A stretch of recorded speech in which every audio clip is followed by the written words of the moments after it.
আন্দোলন তখনই বলে যখন যৌক্তিকতা থাকে। তা আমি মনে করি যে আসলে এই মুহূর্তে তো তারা আগের জায়গায় আছে। আমাদের সর্বোচ্চ আদালত থেকে যে নির্দেশনা এসেছে সেটি তাদের পক্ষে আছে। কাজে আন্দোলন যদি যৌক্তিকতা না থাকে তখন তো সেই আন্দোলন নিয়ে আসা উচিত না। সে কারণেই আমরা অনুরোধ করেছি যে তারা যেন আর এই কর্মসূচি তাদের সহকর্মীদের বা তাদের যারা সাথে যারা আছে তাদেরকে যেন জানিয়ে দেয় যেন এটি না করার জন্য। সেজন্য এখন 1টা বাজে, আমরা অনুরোধ করবো সবাইকে যদি জানিয়ে দেয় তাহলে সেটা তাদের জন্য মঙ্গল, আমাদের সকলের জন্য মঙ্গল, মহানগরবাসীর জন্য মঙ্গল এবং দেশের বিচার, দেশের আইন কানুন সেগুলোর প্রতি যে শ্রদ্ধা থাকার কথা, বিশেষ করে শিক্ষিত স্টুডেন্ট যারা তারা সেটি তাদের সেই মান বজায় রাখবে বলে আমরা দৃঢ় বিশ্বাস করি।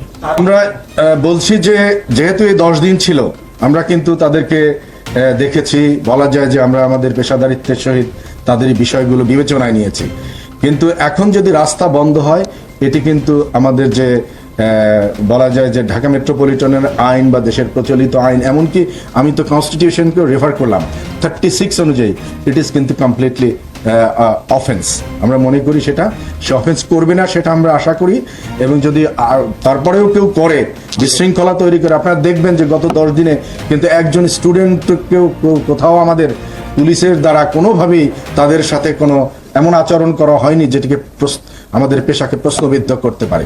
কাজেই সেই সম্মানবোধ যেহেতু তাদের প্রতি আমাদের আছে, আমার দৃঢ় বিশ্বাস তাদেরও আমাদের প্রতি, দেশের আইনের প্রতি, সম্মানিত মহানগরবাসীর প্রতি সেই বিশ্বাস তারা রাখবে, সেই সম্মানটুকু তারা দেখাবে বলে আমরা দৃঢ় বিশ্বাস করি।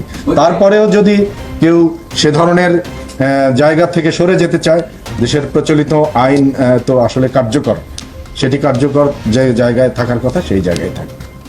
তাদের প্রতি যে আমাদের পেশাদারি অ্যাপ্রোচ সেটি কিন্তু ছিল এবং সেটি আমরা পরবর্তীতেও রাখতে চাই।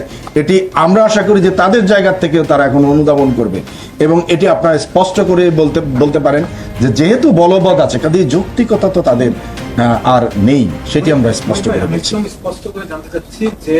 যে আমরা অবশ্যই বদ্ধপরিকর। শুধুমাত্র যারা আন্দোলন করে ঢাকা মেট্রোপলিটন পুলিশ তো শুধু তাদের নয়, তাদের তো বাধ্যবাধকতা সকলের কাছে, আমাদের জবাবদিহিতা কিন্তু সকলের কাছে। যারা আন্দোলন করে তাদের রাইটসকে যেমন তারা অনুশীলন করতে চায়, সেই সাথে যাদের প্রতিবন্ধকতা তৈরি করছে তাদের তো রাইটস আছে, সেই রাইটসগুলোও কিন্তু আমাদেরকে এনশিওর করতে হবে। কাজেই সেটি আমরা এনশিওর করব।